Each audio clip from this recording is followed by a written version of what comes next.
नमस्ते मित्रों, मैं डॉक्टर अजय कुमार झा अपने जियो पॉलिटिक्स चैनल पर आपके साथ। जियो पॉलिटिक्स टुडे एंड टुमारो। आज का मेरा विषय ग्लोबल पॉलिटिक्स को उस तरह से देखने का है जहां भारत की भूमिका किस रूप में आगे हम लोगों को दिखेगी, थोड़ा उसे असेस करने की कोशिश करते हैं। जब से मोदी जी अमेरिका से और इजिप्ट से लौटे हैं, इस बीच जब G20 का सम्मेलन होना है, बस 9 और 10 सितंबर को, और अभी ब्रिक्स का भी सम्मेलन होना है अगस्त महीने में दक्षिण अफ्रीका में, और अभी जो शंघाई SCO का जो मीटिंग होना था वो तो हो ही चुका है। ऑफ कोर्स वो ऑनलाइन हुआ है। और जिस तरह से घटनाक्रम चलने शुरू हो गए हैं, जिस तरह से हम देखें कि रूस के साथ भारत के जो रुपया को लेकर के असंतुलन की बातें कहीं जाने लगी हैं, और जिस तरह से नो लिमिट ऑफ फ्रेंडशिप, एक तरह से जिस तरह से रूस और चाइना आपस में एक दूसरे के विषय में कहने लगे हैं और उस तरह से करने भी लगे हैं, वो तथा इसके साथ ही भारत का व्यापार खास करके फ्यूल के कंटेक्स्ट में वो भी रूस के साथ थोड़ा घटने लगा है। ऐसे में क्या असेस किया जाए?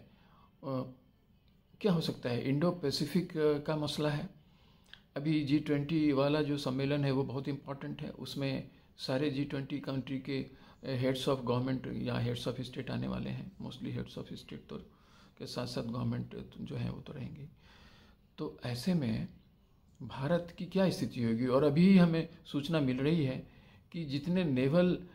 जो वार टाइम में जिस तरह के नेवल एक्सरसाइज के क्रम में जो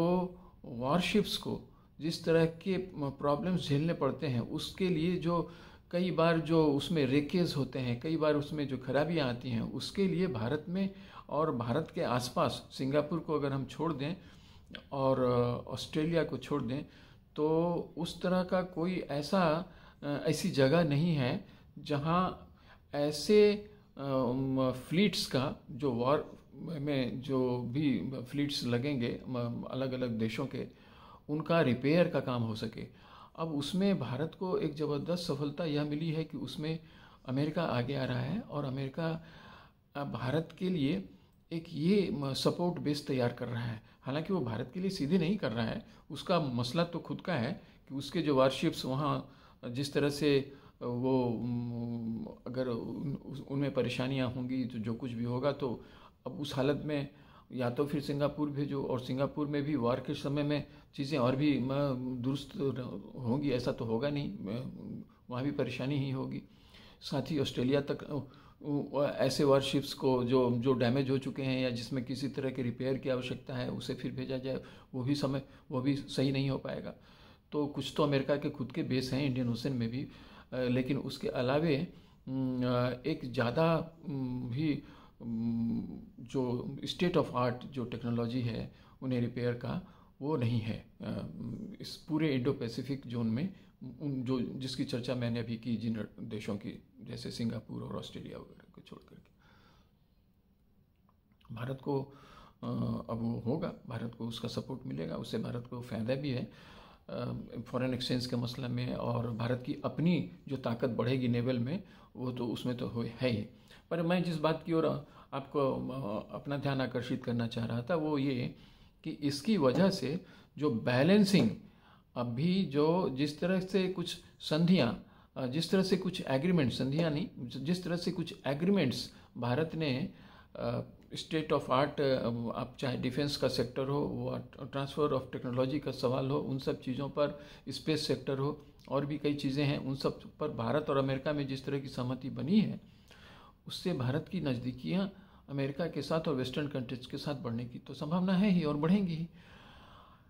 लेकिन इसके बावजूद भारत ने बराबर ये पोजीशन रखा है कि उसकी जो फॉरेन पॉलिसी होगी, जो डिप्लोमेसी होगी, वो ऑटोनोमस होगी, और उस पर किसी बड़े पार्टी का या किसी बड़े देश का दबाव नहीं होगा। भारत अपने हितों की रक्षा करता हुआ रूस के साथ भी, अमेरिका के साथ भी अपने संबंध को उजागर करता चलेगा या देखता चलेगा।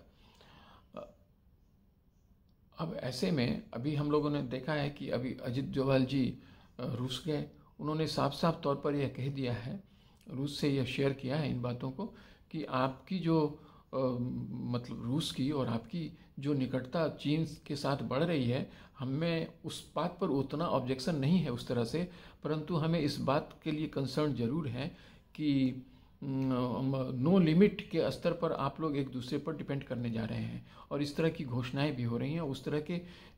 की चीज़ें हो भी रही हैं, उस तरह की घटनाएं घट भी रही हैं। वैसे में हमारे पास भी ऑप्शन है, फिर हम तो देखेंगे,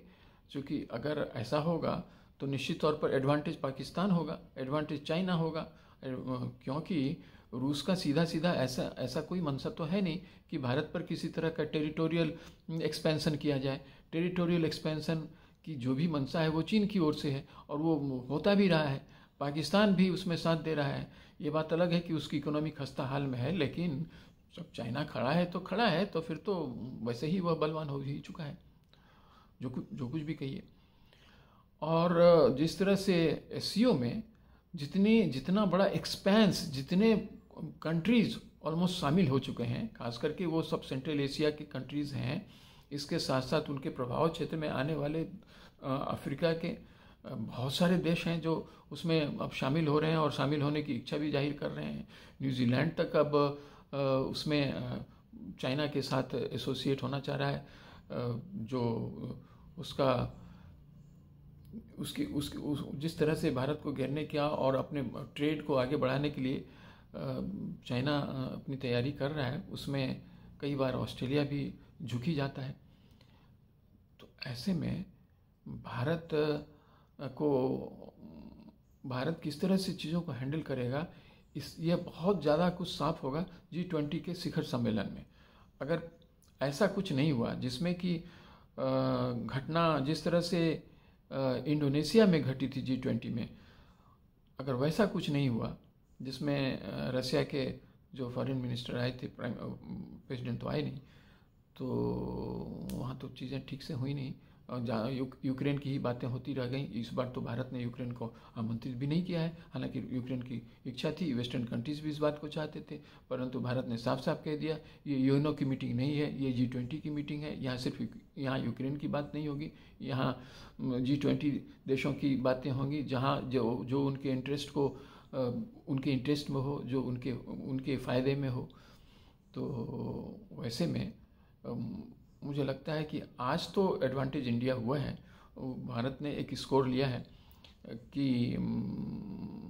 यूक्रेन को लेकर के चीज़ें वहाँ खराब नहीं होंगी, लेकिन खराब नहीं होंगी ये भी कहना मुश्किल है, चर्चा तो लोग कर ही सकते हैं। हाँ, अब पुतिन के साथ कैसा इंटरेक्शन होता है, क्योंकि पुतिन अकेले नहीं होंगे, उनके साथी, भारत तो उनका साथी है ही, परंतु जिस ओर अब उनका झुकाव ज़्यादा बढ़ रहा है चाइना, वहाँ के शी जिनपिंग भी होंगे, वहाँ के प्रेसिडेंट भी होंगे, तो ये एक बड़ा मौका होगा कि जो पूरे जो इंटरनेशनल डिप्लोमेसी है वो किस तरह से आगे बढ़ती है, उसके बाद वो देखने वाली बात होगी। परंतु इतना तो तय है कि भारत की भूमिका इतनी मजबूत और इस तरह से बिल्कुल साक्षात सामने आकर के दिखने वाला उसका कभी हुआ नहीं था। ये इस बार अब हम लोगों को दिख रहा है मोदी जी के वजह से, और मोदी जी ने जिस तरह से चीज़ों को बिछाया है, क्योंकि अभी एसीओ की जो मीटिंग हुई उसमें जो इकोनॉमिक एग्रीमेंट्स होने थे उससे तो भारत ने इनकार कर दिया, तो यह भी साफ हो गया, वेस्टर्न कंट्रीज़ को ये बात भी पता लगी गई कि भारत जिस तरह से हमारे साथ खड़ा होने में अपने इंटरेस्ट को देखता है, एससीओ में भी वो अपने इंटरेस्ट को देखकर ही आगे बढ़ेगा, वो न रूस के दबाव में आएगा और चाइना के दबाव में आने का तो मसला ही नहीं उठता, सवाल ही नहीं उठता। तो ऐसे में ये एक जो स्थिति है इंटरनेशनल डिप्लोमेसी में,